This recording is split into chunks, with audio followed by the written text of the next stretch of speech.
Okay, Coach Garland, 8 matches to 2. Kent State had him shut out there. They get you at 165. Yeah. Close match. Yeah, Close match. Overtime. match. Yeah, Overtime. Yeah. What's 97 was a war too. We didn't wrestle the third period like we should have.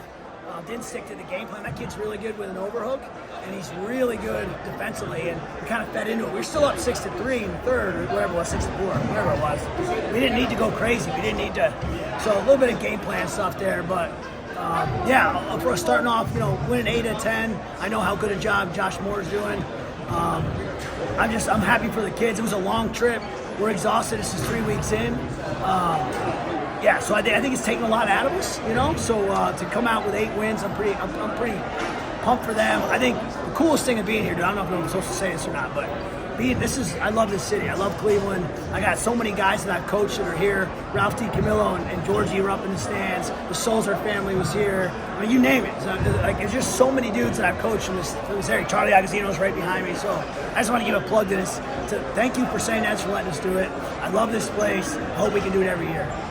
You do really well recruiting the state of Ohio. You had 2 Ohio kids win today with Aiden and Denkins, right? Yeah. And that was huge. That 133, he found out he kind of got 133 legs a little bit in the third period. But I'll tell you what, he wrestled through it. Yeah. He found a way, right? And then he got the major. Yeah. So what's crazy is he did not cut his weight well last week, and I was not happy with him.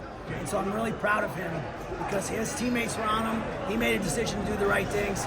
Yesterday, he was only 2 over before practice, did everything right. And then, how about that double leg to that bear hug? Oh, that's what was the difference in the match. And it was tough to call to go Timar to go to him because Timar's home gym, but to be honest with you, it was like he earned it by doing the right things during the week and the preparation. So I was so happy for him to go out and hit cool stuff because he's got real weapons. And so we saw that kind of set the tone for the duel. And then Gable Porter wrestled awesome, went hard as crap. Denkins, like you said, he could do more, but he ended up, picking up at the end and get that takedown at the end to ice it. 57, Colt got a major. Colt Washlesky's been amazing for us as a transfer portal guy. 65, that was the overtime we lost overtime off our own shot, off our own re-attack. 74, people, that's what to say is Hamilton's really sick. He went out there for the team and to say, hey, it doesn't matter if you're sick. I'm sick right now. You got to wrestle. And he did. And he scored 9 points. And I think he wanted to score more. But for what he's dealing with physically, we're really happy. We're really proud of him for being a good leader like that. 84, that was another big match. Our 84-pounder's been hurt all year. So for him, that was his first match of the season. So for him to come out and win, I know how that kid's really hard to wrestle. Okay, kid. So see, bro. And then 97 was just all over the place. Then our heavyweight one, Morgan. We want more out of Morgan. He's got a lot of. He's like Aiden. He's got a lot of weapons. We want to see more of those weapons out there. So that's kind of the recap. You're at about 60-70% right now from what I normally get from you, and that's still your 67%. It's most. It's most everybody else's 110%. Because you're just a guy with a ton of energy. You're a brutally honest guy. Your guys all love you. Gus Seiko loves you. Oh, I forgot about Seiko, You literally. You officiated and you gave the vows at his wedding. That was an honor, yeah. Why are you this type of guy? Why do guys love you, whether they accomplish their wrestling goals or not? Why are you such a transformational guy who's going to be there 25 years down the road? First of all, thanks, man. I appreciate it. I think, listen, I'm an idiot. I'm pretty raw. I'm definitely not the most polished cat in the world, and I think people appreciate that. I think my guys appreciate it. When I screw up with them, I apologize. Most men don't do that. When I screw up and I'm wrong, I say I'm wrong. Most human beings don't do that. So, and I also know that, as much as I jump on them, hard truth is the currency of a good culture. I'm also going to love them harder than anybody either. And I think so. After time, they accept both because they know I say. Gus just told me this funny story yesterday about me. He came in and told me he couldn't make weight anymore. I was like, yeah, good, okay. I'm going to send you an open. You're going to go 0-2, and then I want you to apologize when you get back on Monday. Get out of my office. I don't even remember saying that. But so I'll do that stuff too. But then, a week later, he's struggling with something, and I'm like, holding him in the office, telling him how much I love him, how it's going to be okay. So I think you got to have both, right? I don't know if that made any sense. This culture has changed so much. The transfer portal, the NIL has really changed the landscape of all of college sports, not just wrestling. And we all know wrestling is not a notorious money sport. We all get that. They're trying to do pro leagues. We get all that. It's ultimately, you're probably not going to ever make $3 or $4 million in a wrestling match. It's just never going to happen, right? It's not sustainable. Yeah. It's not a thing. It's not a model. How do you manage this? You've been at UVA. You were an NCAA finalist for University of Virginia in 2000, I want to say, 01, 2000. And then went to Cornell. You were Charlie's coach, Agostino's coach, coach with Coach Cole. Now you're back at your alma mater where you've been 20 plus years. How can you adjust with this culture and this landscape change of college sports? So everyone's got to do what they got to do with what they got. And so with us, what we have to sell, we may not have the revenue share and things like that some other schools have, but what we have is, you mentioned the word transformation. University of Virginia transforms people's lives, man. I mean, we have the highest average starting salary of any public university that sponsors wrestling. We've got a ridiculous return on investment. All my guys are in the career field of their choice. Our kids do well. We have a 98% graduation rate, whatever it is. So, yeah, man, it's a route where you're going to be 10 years from now.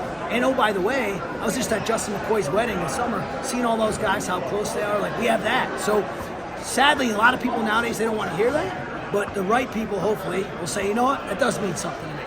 And we're not selling anything, that's the truth. Here's what I say about you. You're brutally honest. You, Tim Flynn, very brutally honest in very different ways. He'll use some more colorful language, maybe curse at guys a little bit more. But you guys are brutally honest guys. I'd like you to coach my kids, though, right? Like, I would like that. That would be something where I'd be like, there's like a handful of 5 or 6 guys I'd like, coach my kid, right? There's some other people I'm like, if they're in here right now, who's out stealing the stuff out of my car? There's those guys too, yeah. Right? You know that. Yeah. We're not dumb. Everybody knows it. Is that just how you were raised, the type of person you are? Why are you so genuine like that? No, that's what I'm saying, man. Like, I'm not some sort of like great person. I'm jacked up. I mean, just last weekend, I lost my head in a match and repented to the opposing head coach because it wasn't okay. And so I mess up a lot. And again, I think that's kind of the deal, though, right? It's like I think in our world, especially wrestling, tough guy world, no one's ever made a mistake in their life. No one's ever going to admit they're wrong. I know I'm beating this to death, but I got a huge problem with that. Just in my own life, like when I came to faith about 2009-ish, my life was radically transformed. And I realized it wasn't about me. I was a pretty selfish dude, really self-centered guy, and it was all about winning. And my whole life changed at that point. And so go figure, the program's changed. I mean, we got a long way to go. We got a lot of things we want to accomplish, but I think that stuff does. The seeds get planted with our dudes, and then somebody else waters, and then God calls it to grow, and the next thing you know, 10 years down the road, they're a different dude, way different dude than they were when they came in. We're all for the better. So I hope. 2016 Madison Square Garden, round of 12. Ralph loses this insane match to one of the Rousers. It looked like someone literally. Who was it? It was George. It was George. Not Ralph. Ralph is dead. Yeah, Ralph is dead. George loses an insanely. He was up by 4. Yeah. He's up by like something crazy with 10 seconds left. Gets reversed. It literally looked like a surgeon removed your guts and stomped on them in Madison Square Garden. That was the worst I've ever felt. I saw it. Yeah. How do you recover from that and get the guy into the national finals the next year?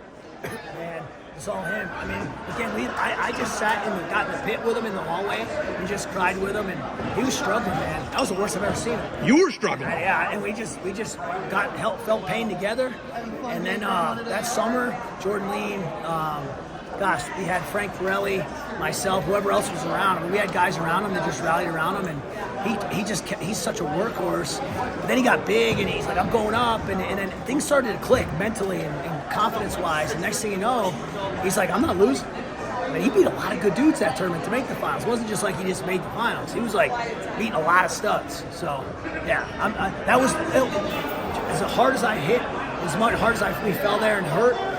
It's probably the highest I've ever felt watching him win in the semis. That's the next year. The next year. It's probably the most euphoric I felt in a way. It was wild. Yeah. Like, I saw you and you were just like, almost like a lost puppy. I'm like, dude, are you all right, man? No, yeah, you were walking around. I asked you. I literally asked you, are you okay, man? Because I like you. Yeah. You know, if I thought you were out stealing the stuff out of my car, I'd walk right by you. Like an hour from the city, too. I'm glad I didn't just hit the subway and just get that go old school. That was crazy, though. But I always bring up one of your darkest moments. Sorry to do it, but then it led to one of your highest moments as well. Yeah. Right? Yeah. All right. You got a crowd waiting for you. Yeah. I told you I'd make this quick. You're not feeling 100. I appreciate you. You're my guy. I do have one last thing that I have to give you before. Yes, let's do it. Okay. One last thing I gotta get it, or it didn't happen. Okay, because I know that you are a Gus guy. I know that you are a defense soap. Listen. Nobody loves defense soap more than me. I'm going to drink this right now. All jokes aside, I'm going to take a shower with this right now because I got like 102 temperature. I'm sweaty as crap. Defense soap, man. The Seikos. Thanks, man. Thanks, bro. Hey.